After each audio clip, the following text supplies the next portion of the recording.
আমরা আমরা সম্পত্তির লোভে কি করি, মেয়েদেরকে সতী বানিয়েছি। দিস ইজ অ্যান অ্যাবসলিউট লাই। আমাদের মেয়েরা সতী হয়েছে। ওই যে আরব থেকে আসা যে দালাল যারা মেয়েদেরকে বলে, ওই যে ওদের একটা গ্রন্থ আছে না, পবিত্র আসমান থেকে ডানা মেরে উড়ে এলো, যেখানে বলা হয় কি নারী হচ্ছে শস্যক্ষেত্র, উহা দিকের উপরে যখন পারবে যেমন পারবে গমন করিবে, সেইভাবে ধর্ষণ করার জন্য সেই ভয় আমাদের মেয়েরা সতী হয়েছে। কিন্তু এই ইতিহাস পড়ানো হয় না। এটাই হচ্ছে সতীদাহের আসল কারণ। ভাবতে পারেন, আমি কালকেই শুনছিলাম ওই আবার হোচিমিন চাউমিন বংশধরদেরকে, sir what a wonderful term you have coined, Ho Chi Minh chowmein, তার সাথে এটাও জুড়ে দেবেন, চেকেবাড়া চেকেবাড়া চেকেবাড়া মাও মাও মাও মাও মাও। যাই হোক, বিড়াল ঢুকে গেল না তো ইরা মিত্ররা নাকি ওই লড়াইয়ের সময় তখন নাকি ওনারা নাকি সার্ভে করে দেখেছেন, যেটা আমাদের সোম ভাই বলে গেল, যে হিন্দু মেয়েদেরকে ধর্ষণ করে শিখে টাঙিয়ে দেওয়া যায়। ওনারা নাকি এরকম কোনো ডকুমেন্ট পাননি, ওনারা কিছু দেখতে পাননি। মানে with all due respect to Ila Mitra, Ghajini যেমন ওই যে শর্ট টার্ম মেমোরি লস, ওনার বোধহয় শর্ট টার্ম আইসাইট লস হয়ে গেছিল। According to the instruction of the কামিজ, ওনার শর্ট টার্ম ওনার আইসাইট লস হয়েছিল। কিন্তু ইলা মিত্র জানেন তো, with all due respect to this woman, বামপন্থী হলো আমি শ্রদ্ধা করি, কিন্তু কি হয় তো, karma gets back to you.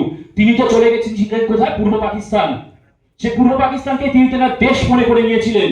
ইলা মিত্রর সাথে কি পরিণতি হয়েছিল আপনারা যারা সোশ্যাল মিডিয়ায় আছেন দেখবেন ওই যে Abdul Jabbar Karim, I am sorry to say pardon my language, তবে টিম ঢুকাই দিমু কয় না, ওই পোলাপানগুলো আমাকে কয় না, কারে করছিল এটা, ইলা মিত্রকে।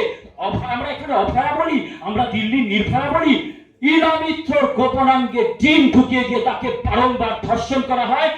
কারণ তিনি কিন্তু পূর্ব পাকিস্তানি হতে চেয়েছিলেন, কিন্তু না, তিনি কিন্তু বামপন্থী হয়ে কিন্তু ওখানে থাকতে চেয়েছিলেন, কিন্তু না পারেননি। কেন? কারণ at the end of the day নারী মানে গণিমতের মাল। বিধানচন্দ্র রায় যদি ইলা মিত্রকে ওখান থেকে না নিয়ে আসতেন, তাহলে ইলা মিত্রর কি অবস্থা হতো আমরা জানি। 71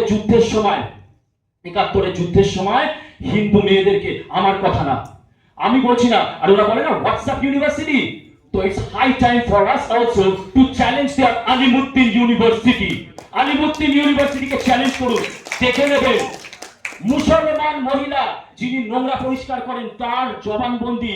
এছাড়াও হোয়াইট স্কিন দ্য গোরাস, ইংরেজদের কথা তোদের ভালো লাগে, ভেরি আর্টিকুলেট ইউ নো, তারা বলছেন হিন্দু মেয়েদেরকে রডের সাথে চুল বেঁধে বারংবার ওই বিয়েতে 71-এর সময় ধর্ষণ করা হয়েছে।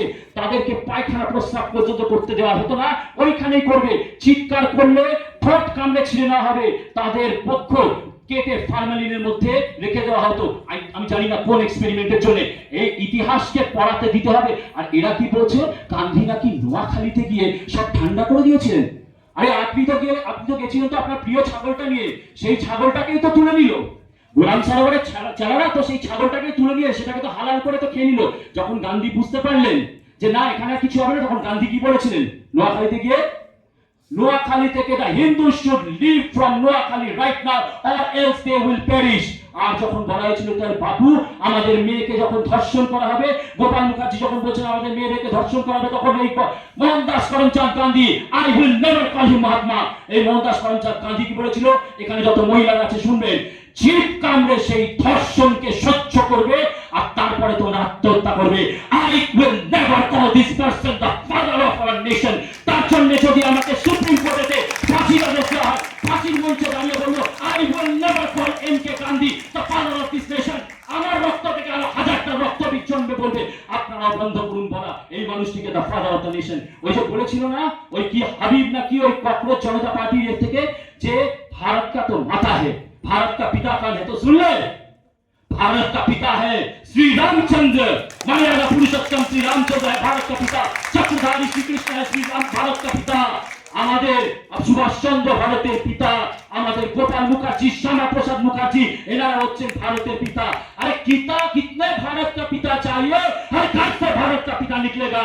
যে এখানে মনে করেন গর্বের সাথে বলেন আমি ভারতীয়, আমি ভারত মাতার সন্তান, সেই হচ্ছে ভারত মাতা। তো কিতনে भारत का पिता चाहिए, हर घर से निकलेगा।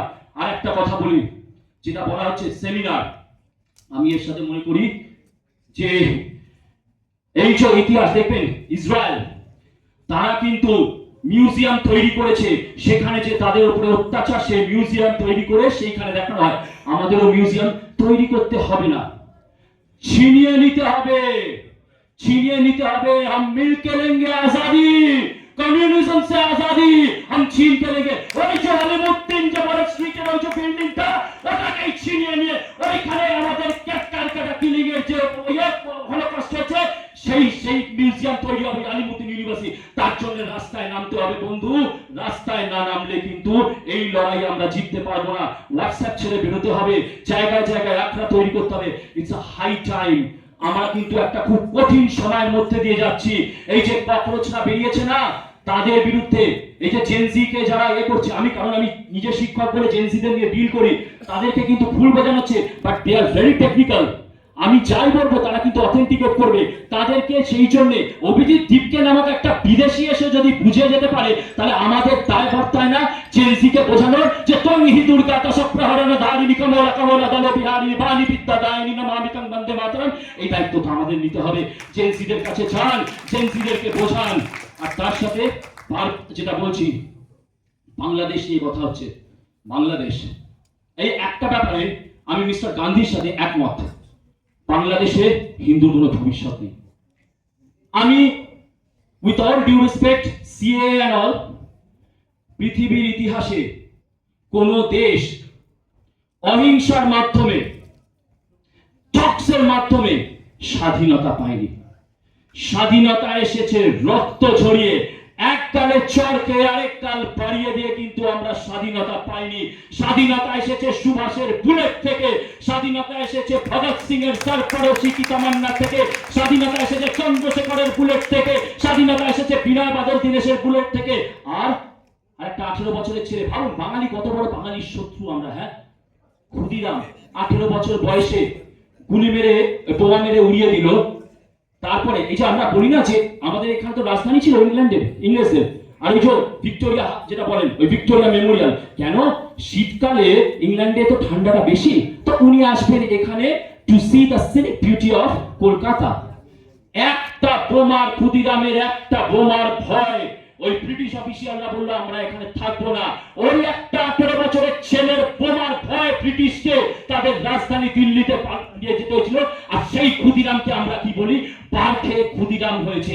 এই হচ্ছে কালচার, এই হচ্ছে বামপন্থীদের কালচার। কারণ তারা বলে কি, ভুলতে পারি বাবার নাম, ভুলবো না কো ভিয়েতনাম। কিন্তু আমরা বলি ভুলতে পারি বাপের নাম, ভুলবো না কো ক্ষুদিরাম, ভুলবো না কো ক্ষুদিরাম, ভুলবো না কো ক্ষুদিরাম। এই হচ্ছে আমাদের এই জায়গাগুলো আমাদেরকে করতে হবে, এই জায়গাগুলো ধরতে হবে। আর বাংলাদেশের যেটা কথা, আমরা জাতির কথার পক্ষ থেকে, আমরা একটা অত্যন্ত ক্ষুদ্র সংগঠন। অনেকেই বলে যে তোমাদের সাথে লোক নেই কেন, আমাদের দরকার নেই। আমরা তপনদার ভাষায় হিন্দু সংহতি যেটা ছিল তখন, যখন তপনদা ছিলেন, তারা বলতেন আমি তো সংহতি নামটা ব্যঙ্গ করে দিয়েছি। মানুষ ভিড় খোঁজে কখন, যখন মানুষ চায় না নিজের মাথায় লাঠির বাড়িটা পড়ুক, সেই জন্য মানুষ ভিড় খোঁজে। আমরা সেই জন্য জাতির কথায় আমরা ভিড় খুঁজি না, আমরা সিংহ খুঁজি। এই জন্যে জাতির কথা ছোটই ছিল, আছে, থাকবে। বাংলাদেশ নিয়ে বলে আমি আমার এই শেষ করব। বাংলাদেশে হিন্দুর কোনো ভবিষ্যৎ নেই, থাকতে পারবে না। সিএ ভিক্ষা চাই না আমাদের। বাংলাদেশের হিন্দুদের নিয়ে আমরা মুভমেন্ট শুরু করেছি বঙ্গদেশ। আমরা বলছি বাংলাদেশের সমস্ত ওই বাঙালিদেরকে, কারা ওই যোগেন মন্ডল যে ট্রিক করে নমসূত্র বলে নিয়ে গেছিল না, জিজ্ঞেস করবে তো কমিউনিস্টরা তো দলিত বলে জানে, হাড়ি বাতি ওরা চালার কে, ওরা বন্ধ করতে, এরা কারা? এরা হচ্ছে পশ্চিমবঙ্গের, এরা হচ্ছে বাংলার ছাত্র সমাজ। আমাদের মধ্যে আসিরীয় রক্ত, মার্সেনারিজ হিসেবে আমাদের যুদ্ধ করতে নিয়ে যেত, সেই ইতিহাস চেপে দিয়েছে। কিন্তু যোগেন মন্ডলের ট্রিকের জন্য আজকে ওখানে তারা মরছে। ভাবুন, এই মুসলমানরা বলে না ব্রাহ্মণরা দলিতদের উপরে অত্যাচার করছে, তাহলে বুঝে নিন কারা আসলে এই দলিতদের নমসূত্রদের উপর অত্যাচার করছে। তো বাংলাদেশে সবাইকে বলছি, আপনারা সবাই মিলে এই বঙ্গদেশ মুভমেন্টটাতে এগিয়ে আসুন। দাবি কি? যে দাবিতে আজকে পাকিস্তান তৈরি হয়েছে, যে একটি জাতি যদি মনে করে যে সে একটি দেশের সাথে থাকতে পারবে না, তাহলে তাকে আলাদা হোমল্যান্ড দিতে হবে। কি করেছিল ইউনুস, কি কইতাছিল, আমরা তো 7 সিস্টার্স চাই। তো একের বদলা 10-এর মার, এবার একের বদলা 100 মারাবে। তোরা যদি 7 সিস্টার্স চাই, বাংলাদেশের 7 টুকরো হবে, সেই 7 টুকরো নিয়ে হিন্দু হোমল্যান্ড বঙ্গদেশ তৈরি হবে। তাই তো বলি আজাদি যদি আমার সাথে আপনারা সবাই বলেন, ঢাকা মাঙ্গে আজাদি, খুলনা মাঙ্গে आजादी, जयपुर मांगे आजादी, चट्टग्राम मांगे आजादी, हम मिल करेंगे आजादी। যেভাবে বালুচিস্তান আজাদি হচ্ছে সেইভাবে কালী মায়ের আশীর্বাদে, শ্রীরামচন্দ্রের আশীর্বাদে লড়াই করতে হবে। লড়াই ছাড়া কিছু হয় না। বলি বাংলাদেশের সমস্ত হিন্দুদেরকে, চলে আসুন বর্ডারল্যান্ডে, রক্তক্ষয়ী লড়াই শুরু করুন, পদ্মার রক্ত লাল হয়ে যাও, কারণ হিংসাকে প্রতিহত করতে হবে। হিংসা দিয়ে কালিমা কিন্তু কালো রূপ নিয়ে পৃথিবীর এই তমসাচ্ছন্ন রূপকে কিন্তু ধ্বংস করেছিলেন। আর যারা এনআরআইসরা আছেন, it's my humble request to you, আমি তার আগে একটা জিনিস আপনাদেরকে দেখাতে চাই।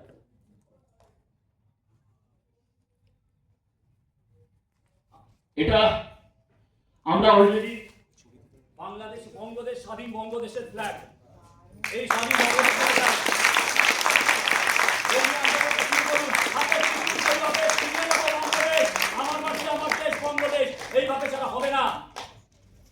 এনআরআইসদের বলি, আপনারা সমস্ত দূতাবাসের সামনে গিয়ে এই আন্দোলন শুরু করুন এবং কথা দিচ্ছি যদি আমরা এই আন্দোলন করতে পারি, আগামী 2 বছরের মধ্যে বঙ্গদেশ তৈরি হবে, বঙ্গদেশ তৈরি হবে।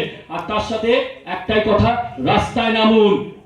বাইরে যে ককরোচরা আছেন বলেন, if you are a cockroach, I am a scorpion, I am the scorpion king, and I will sting you so bad that will rattle all of your commie ancestors permanently. ওরা যদি ককরোচ হয়, আমরা তাহলে কাঁকড়া বিছয় এমন ছবল মারবো, পুরো ইতিহাস, কমিউনিজমের ইতিহাস ওই হোচিমিন চাউমিনে একদম মিক্সড হয়ে যাবে। জয় বঙ্গ, জয় শশাঙ্ক, জয় মা কালী, জয় শ্রীরাম। হাতে ত্রিশূলকে বিভাবে ছিনিয়ে নেব বঙ্গদেশ। ধন্যবাদ।